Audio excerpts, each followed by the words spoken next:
Assalomu alaykum aziz do'stlar, kanalimizga xush kelibsiz. Kanalimizda mehmon bo'lsangiz, kanalimizga obuna bo'lishni unutmang.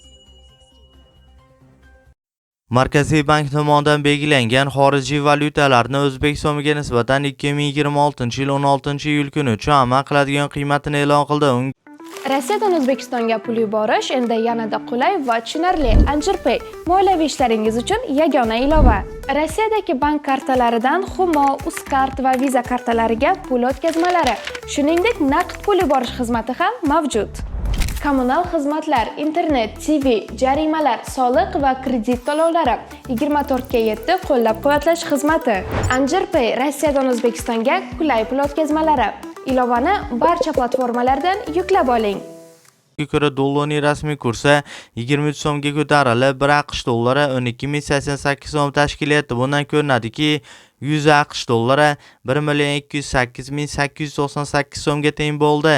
Yevro kursi esa 47 so'mga ko'tarilib, 1 yevro 13.801 so'm tashkil etdi. Bundan ko'rinadiki, 100 yevro 1.380.199 so'mga teng bo'ldi.